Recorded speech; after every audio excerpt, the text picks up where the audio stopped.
In this video, we're going to talk to you about the toolkit area of Voco Chat. In the toolkit, as the name suggests, there are lots and lots of tools and things to support your communication, as well as all of the language that we've got access to on the other cells on the home grid. So let's jump into the toolkit and have a look.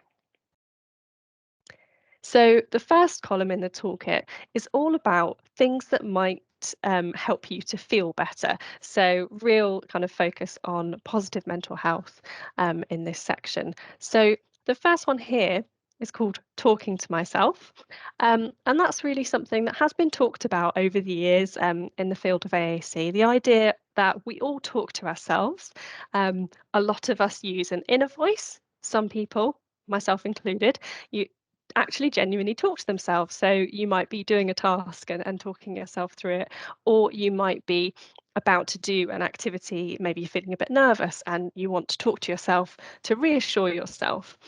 So we've really focused on that sort of second way that we use self-talk for positive thinking and encouraging that.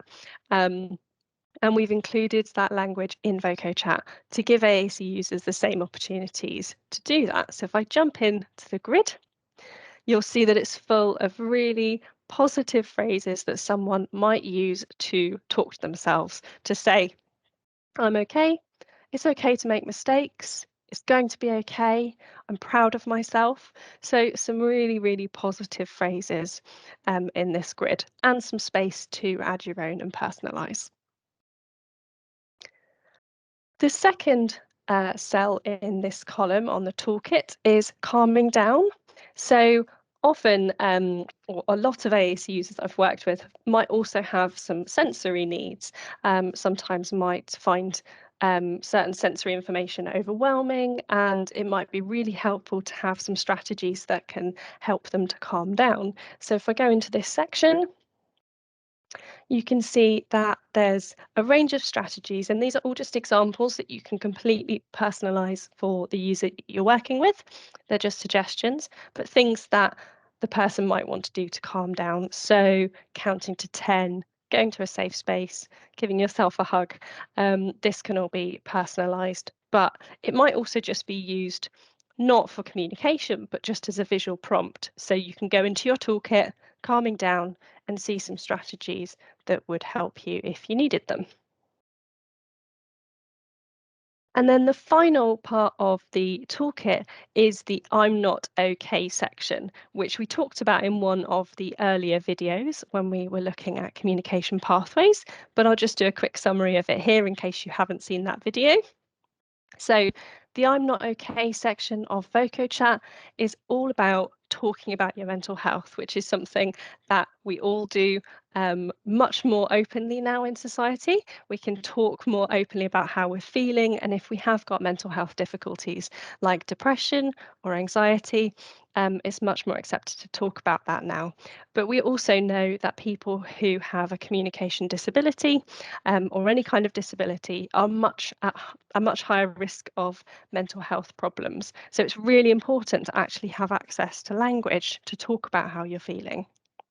So if I go into this area, you'll see there's lots of vocabulary in here to explore, but it includes things like what it physically feels like if you've got a mental health problem. So you might feel sick, you might have bad dreams, you might feel physically hot, or might feel like you can't breathe. So we've got language around physical symptoms here. You might want to talk about something that you're worried about. So you might be worried about your family, or you might be worried about the news or your health. So lots of things in there. And you might simply be wanting to say, I'm not okay, I don't want to talk about it, but you're just wanting someone to know that you're not feeling okay. Or you might actually not know why you're not feeling okay, but simply by telling someone you don't feel okay, that can actually be really helpful. And then another area that we've got in the I'm not okay section is it's not right. And this gives AAC users the opportunity to report when something isn't right. So It might be to say that you've not been changed or you've not had something to drink, you've not had any food. And this is really important for those AAC users who are reliant on other people for their care. And there could be completely innocent reasons as to why these things haven't happened, but really important to give AAC users the voice to say when something's wrong.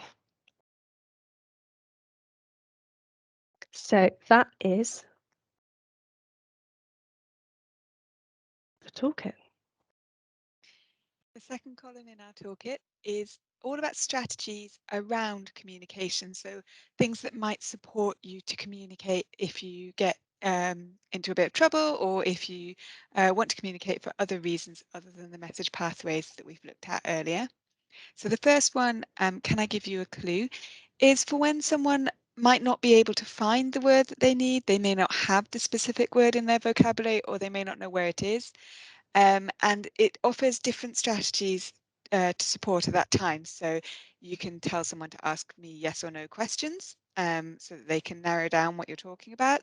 There's links to the describing words that we can access through the I think pathway, and also the describing people grid that we can access through the people pathway. So if you're talking about someone and you don't know their name, it links you to some different features that you can talk about to describe them.